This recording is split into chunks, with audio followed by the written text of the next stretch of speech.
Hi! உங்களுக்கெல்லாம் ரொம்ப பிடிச்ச ஒரு திருவிழாவ தான் நான் காட்ட போறேன் இப்போ.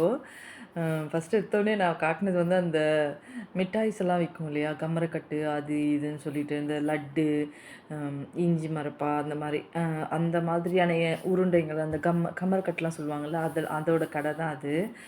இது ஒரு திருவிழாங்க. சென்னையில ஒரு திருவிழான்னு வச்சுக்கோங்களேன். இத பாஸ்ட் 2 இயர்ஸா தான் நானே பார்க்குறேன். இது எங்க வீட்லருந்து ஒரு நியர்பை கொஞ்சம் தூரத்தில இருக்குன்னு வச்சுக்கோங்களேன். இது ஒரு முஸ்லீம் திருவிழா ஆக்சுவலா பார்த்தீங்கன்னா. இது எனக்கு தெரியாது. இவ்வளோ வருஷமா நான் இருக்கேன். எனக்கு அது மாரியெல்லாம் ஒண்ணு சென்னையில இருக்குன்றதே எனக்கு ஐடியா இல்ல. நெறைய கடைங்கங்க. இந்த மாதிரி கடைங்க. குழந்தைங்களுக்கு என்னலாம் வேணுமோ எல்லாமே இங்க கிடைக்குங்க. வீட்டுக்கு தேவையான பொருட்கள், இந்த செப்பல்ஸு, இந்த வளையல்லாம் அவ்ளோ நல்லா இருந்தது பார்க்கறதுக்கு. கண்ணாடி வளையல். பட் ஆனா எனக்கு கண்ணாடி வளையல் போட்டு பழக்கம் இல்ல. நான் ரொம்ப அது என்னமோ அந்த சவுண்ட் ஒரு மாரி இருக்கும்னு சொல்லிட்டு நான் அத யூஸ் பண்ணல. ரொம்ப பேருக்கு பிடிக்கும். எனக்கும் பிடிக்கும்னு சொல்ல முடியாது. ஆனா நான் யூஸ் பண்றதில்ல அப்படின்னு சொல்லலாம் வச்சுக்கோங்களேன். இந்த மாரி எலக்ட்ரானிக் பொருட்கள் எது எடுத்தாலும் ரூ. 100, ரூ. 20, ரூ. 50 இந்த ரேட்ல தான் விக்கிது மொத்தமே. இந்த பேக்ஸ் எல்லாம் ரூ. 100 இந்த மாதிரி. இது ஒரு முஸ்லீம் திருவிழான்னு நான் சொன்னேன் இல்லையா? இது ஒரு கல்லறையா? தெரியல. அது இப்ப எனக்கு தெரியல அது பேர் என்னான்ட்டு. முஸ்லீம் திருவிழா அங்கே ஜீவசமாதி அடைஞ்சதுனால அது அந்த இடத்துல சந்தனக்கூடு அப்படின்னு சொல்லி ஒரு திருவிழா நடத்துவாங்களாம். அந்த திருவிழாக்காக இந்த மாதிரி கடைங்க போடுவாங்க. அந்த ரோடு ஒரு பெரிய மெயின் ரோடுங்க. அந்த மெயின் ரோட்டில் இந்த 2 சைட்லேயும் இந்த மாதிரி ஸ்டால்ஸ். எவ்வளோ கடைங்க, எவ்வளோ கம்மல்ஸு, எவ்வளோ வளையல், எவ்வளோ செடிஸ். எங்கே இருக்கிற ஒரு திருவிழாக்களை என்னெல்லாம் பொருட்கள் விற்குமோ அனைத்தும் இங்கே பார்க்கலான்ற மாதிரி இருக்கும். நான் பாஸ்ட் 2 இயர்ஸாக தான் நான் இந்த வீடு வாங்கிட்டு வந்ததுக்கப்புறம் தான் நான் பார்க்குறேன். மேட்லேருந்து சில்வர் சாமான்லேருந்து ஆனால் எனக்கு நைட்டு நான் 10 மணிக்கு மேலே தான் போனேன். 10 மணிக்கு மேலே நான் வீட்டிலேருந்து கிளம்பி போனப்பவே இவ்வளோ க்ரௌடு, இவ்வளோ கூட்டம்.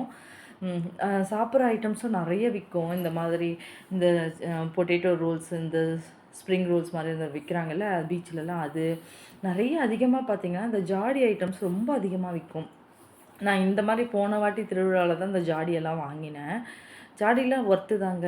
இது எல்லாமே பேர் 40 ருபீஸ்ன்னு சொன்னாங்க. ரொம்ப அழகாக இருந்தது க்யூட்டாக.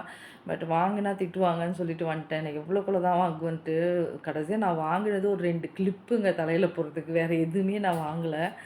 இது ஐஸ்கிரீமா? எனக்கு இப்போ தான் நான் ஃபஸ்ட் டைம் பார்க்குறேன். இது ஐஸ்கிரீம். நான் கிறிஸ்டல் ஐஸ்கிரீமான்னு கேட்டுன்னு இருந்தேன் எங்கள் வீட்டுக்காரர்கிட்ட.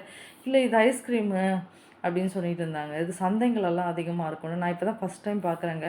உண்மையிலேயே எனக்கு இதில் என்ன எப்படி எடுப்பாங்கன்னு கூட எனக்கு ஐடியா இல்லை ஐஸ்கிரீமும். அங்கே அதிகமாக இந்த திருவிழாவில் பூந்தி விற்குங்க. ஏன்னா இந்த முஸ்லீம் திருவிழாவில் நிறைய பூந்தி, அந்த தம்ரூட் அல்வான்னு சொல்லிட்டு ஒரு அல்வா, பால்கோவா இதெல்லாம் ரொம்ப அதிகமாக விற்கும். நிறைய பேர் அதுக்காகவே வருவாங்க. திருவிழான்னா இந்த சிப்ஸ் இல்லாமையா? நெக்ஸ்ட் இந்த வாட்ச்லாம் கட்டுவாங்க இல்லையா? அந்த கம்மு மிட்டாயா?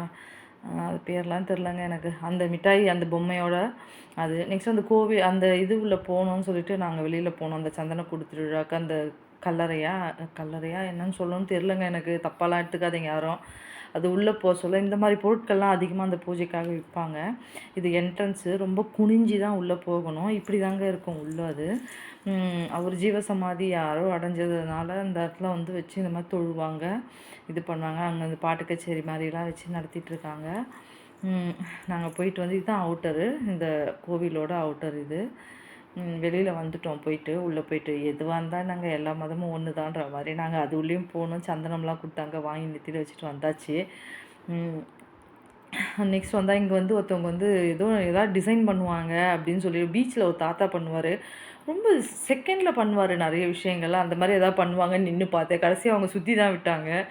இங்கே நிறைய நல்லா இருந்ததுங்க. நிறைய இந்த செராமிக் பொருட்கள்லாம். நான் அந்த பூ போடுற உருளி வாங்கணும் அந்த மண்ணில்ன்னு ரொம்ப நேரம் யோசிச்சுட்டு இருந்தேன்.